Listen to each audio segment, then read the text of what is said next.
Hello, this is bullying tip number 13. Bullying in schools is not a rite of passage. There are other ways to teach kids these skills. The sink or swim approach to bullying prevention isn't working. Kids aren't figuring it out on their own, and they're committing suicide or they're committing murder. So let's teach them how to deal with bullies effectively so that they don't have to come up with their own solution. We can prevent bullycides if we can get bullying to stop, if we can empower kids to end bullying and learn how and what works. So what works? Bullying is about power. Bullies bully because it gives them power over other people. They're not necessarily thinking about the impact that they're having on the other person. A lot of times they're not even aware that their victim is human. So what can we as parents do? Well, the first thing is to teach your child what to say and how to say it so that they don't become victimized in the first place. And this is so easy that kindergartners can do it.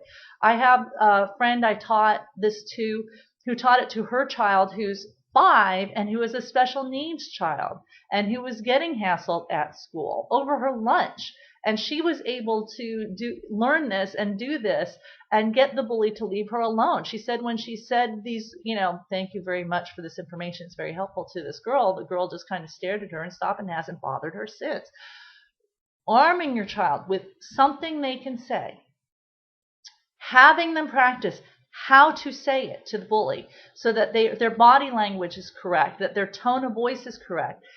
Most bullying, a good portion of it, is verbal, and it's doing a tremendous amount of damage. It's attack on appearance, it's attack on economics, it's attack on race or gender identity, or sexual preferences.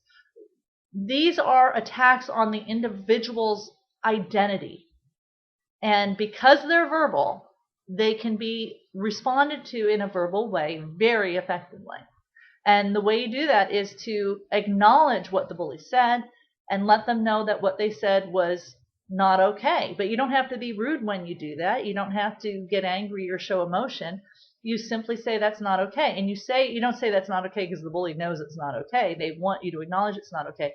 You want to tell them you're not bothered by what they said. This is why the number one thing I teach parents to teach their kids is when someone says you're stupid or you're fat or you're gay or whatever, the response is a very calm, thank you very much for that information. It's very helpful. And repeat as necessary until the bully gets bored and leaves you alone. And they will. Because if you're not bothered by them, they will stop. So what can we do to prevent bullycides? Teach our children what to say so that they don't have these verbal assaults on their identity as a human being. The other thing you need to know is that instead of trying, the bully has their own problem. The thing that we have to do as parents is make sure our children understand and value themselves and understand that what the bullying is doing is not a reflection on the victim.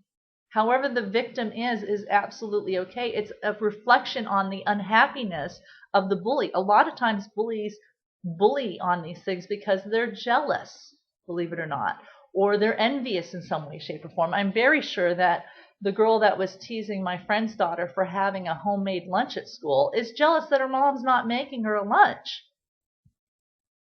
That's probably what that was about. So it's, we need to help our kids understand it's not about them. It's about the bully being unhappy or jealous.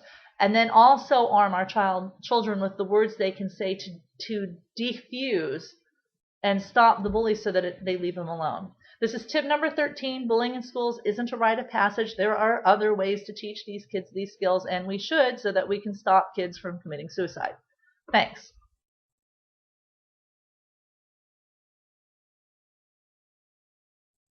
I'm Jennifer Hancock, and if you found this information helpful, then I'd like you to click on the link below and join us at our Facebook community where you can join the discussion, learn more. And as always, when it comes to protecting children, you need to learn this information so that you can share it and then pass it on to others. Thanks.